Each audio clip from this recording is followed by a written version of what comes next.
Kisah tragis maling kundang, kutukan yang sebenarnya bukan dari ibunya. Halo guys, kembali lagi di channel Sukses TV. Kali ini saya akan membahas tentang kisah tragis maling kundang. Sebelum videonya dimulai, alangkah baiknya di like dan di subscribe. Di sebuah desa kecil yang terletak di pesisir pantai, di bawah langit biru yang luas dan laut yang tenang, hiduplah seorang ibu bernama Mande Rubiah bersama anak laki-lakinya, Malin Kundang. Kehidupan mereka sangat sederhana. Rumah mereka hanya sebuah gubuk kecil dari kayu dan atap daun kelapa, dengan dinding yang sering bocor saat hujan datang. Namun, meskipun mereka miskin, keduanya selalu bahagia.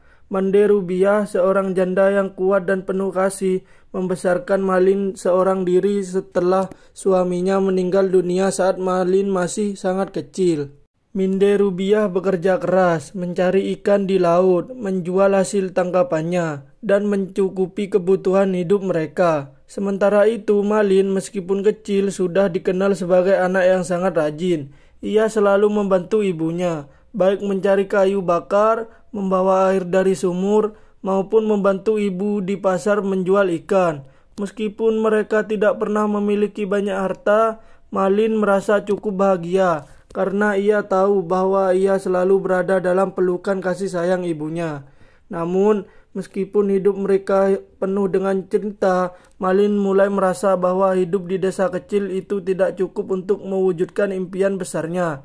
Ia ingin mencari sesuatu yang lebih dari kehidupan sederhana yang selama ini ia jalani.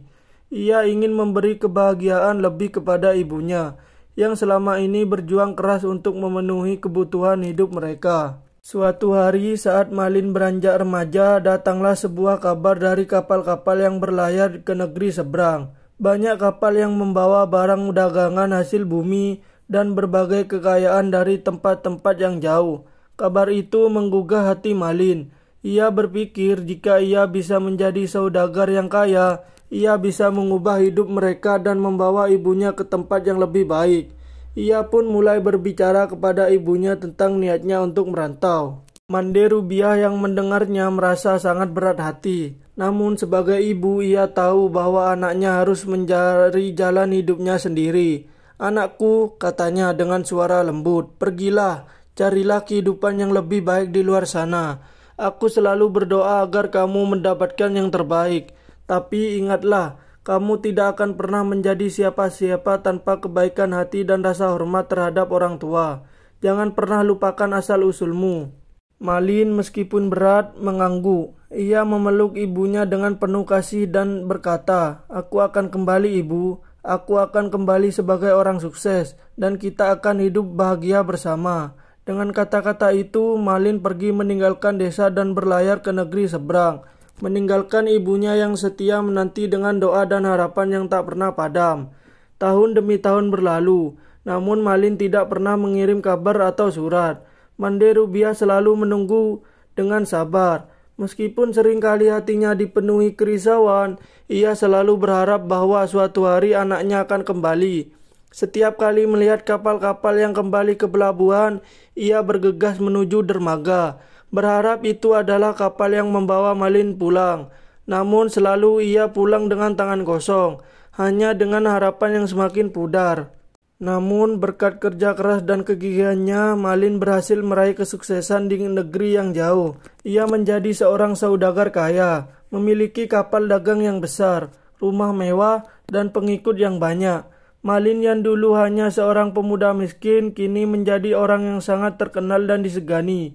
Ia menikmati kehidupannya yang serba mewah, berkeliling dunia, dan memimpin bisnis yang sangat menguntungkan.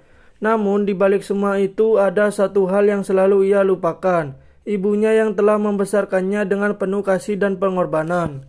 Waktu terus berlalu. Ketika Malin merasa cukup kaya dan sukses, ia memutuskan untuk kembali ke kampung halamannya. Bukan untuk mengunjungi ibunya yang telah menunggu, tetapi untuk memperlihatkan keberhasilannya kepada semua orang yang dulu meremehkannya. Ia ingin membuktikan bahwa dirinya yang dulu miskin dan dihina, kini telah menjadi orang yang berkuasa, kaya raya, dan sukses. Tidak ada lagi tempat untuk masa lalu yang miskin dan melarat.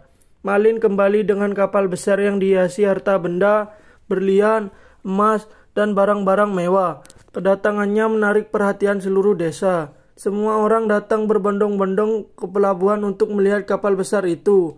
Dan Malin yang turun dengan angku dari kapal besar tersebut, mereka memuji Malin, berkomentar betapa suksesnya dia dan takjub akan perubahan luar biasa yang terjadi pada dirinya.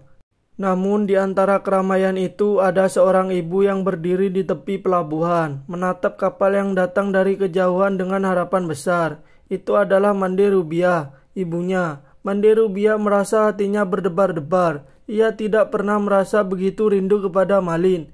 Ia berjalan tergesa-gesa menuju pelabuhan, berharap bisa bertemu anaknya yang telah lama dirindukannya. Ketika akhirnya ia melihat sosok Malin yang kini tampak begitu berbeda, ia terhenti sejenak. Malin yang dulu tampak ramah dan penuh cinta, kini tampak angkuh, dengan pakaian mewah dan sikap yang jauh berbeda. Malin tidak melihatnya dengan mata yang penuh kasih, seperti dulu. Malin berjalan melewati tanpa memberi perhatian sedikit pun, bahkan terkejut melihat seorang wanita tua yang tampak hendak menghampirinya. "Siapa kamu?" Malin bertanya sinis. "Apa yang kamu inginkan?" Mande Rubiah terkejut dengar kata-kata Malin. Ia melihat Malin yang dulu begitu lembut dan penuh cinta, kini berubah menjadi sosok yang tak ia kenal. "Anakku, aku ibu yang telah membesarkanmu, Malin. Aku menunggumu selama bertahun-tahun. Mengapa kamu begitu keras hati?" Namun Malin yang sudah terbuai dengan kekayaan dan kesuksesan malah menyuruh pengawalnya mengusir ibunya dengan kasar. "Pergilah, jangan mengganggu aku. Aku tidak punya ibu seperti kamu," teriak Malin dengan nada yang penuh kebencian. Mande Rubiah yang hatinya hancur hanya bisa menatap Malin dengan penuh air mata. "Anakku, aku tidak punya apa-apa lagi. Tetapi satu hal yang perlu kau tahu. Kutukan itu bukan datang dari mulutku.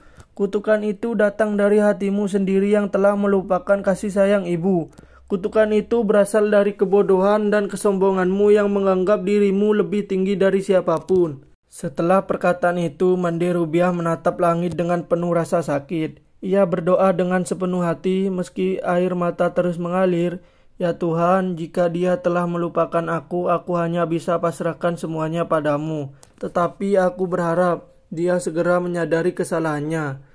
Ketika doa itu diucapkan, langit yang sebelumnya cerah mendadak gelap. Angin kencang mulai berhembus, dan ombak laut yang tenang berubah menjadi besar dan menggulung dengan dahsyat. Kapal besar yang dinaiki Malin tiba-tiba terguncang hebat. Gelombang yang begitu tinggi menghantam kapal tersebut dengan kekuatan yang luar biasa. Semua pengikut Malin berlarian ketakutan, namun Malin tetap berada di kapal, tidak berusaha menyelamatkan diri. Di tengah kekacauan itu, suara perempuan tua yang telah memperingatkan Malin terdengar jelas di telinga Malin. "Kutukan itu bukan datang dari ibumu, Malin. Ia seorang ibu yang penuh kasih. Namun kutukan yang datang padamu berasal dari hatimu yang telah mengabaikan kasih ibu yang telah membesarkanmu." Ketika badai semakin hebat, tubuh Malin akhirnya terlempar ke laut. Ia berteriak memanggil ibunya, namun suara teriakannya tenggelam oleh ombak yang besar. Ia berusaha bertahan, tetapi ombak semakin kuat dan tubuh Malin pun tenggelam ke dalam laut yang gelap. Di dalam kegelapan laut, Malin menyadari satu hal. Kutukan yang datang kepadanya bukanlah kutukan dari ibunya, tetapi akibat kesombongan dan kebodohan dirinya sendiri, yang telah melupakan orang yang paling berharga dalam hidupnya. Sejak saat itu, tubuh Malin yang tenggelam tidak pernah ditemukan lagi. Namun yang ditemukan adalah sebuah batu besar yang terdampar di pantai. Batu itu memiliki bentuk yang sangat mirip dengan tubuh manusia yang berbalut dengan kekuatan alam. Batu itu dikenal oleh penduduk desa sebagai batu Malin Kundang. Konon batu itu adalah gambaran penyelesaian Malin yang terlambat menyadari betapa pentingnya kasih sayang dan pengorbanan ibu. Kisah Malin Kundang kini menjadi legenda yang selalu diceritakan turun-temurun. Sebuah cerita yang mengajarkan kita betapa pentingnya menghargai orang tua, terutama ibu yang telah memberi segalanya bagi kita. Kasih ibu adalah sesuatu yang tidak ternilai harganya, dan kita harus selalu menghormati mereka selama mereka masih ada. Terima kasih yang sudah menonton. Semoga yang saya sampaikan bermanfaat dan menambah wawasan bagi kalian semua. Jangan lupa like, komen, share, dan subscribe. Peace out.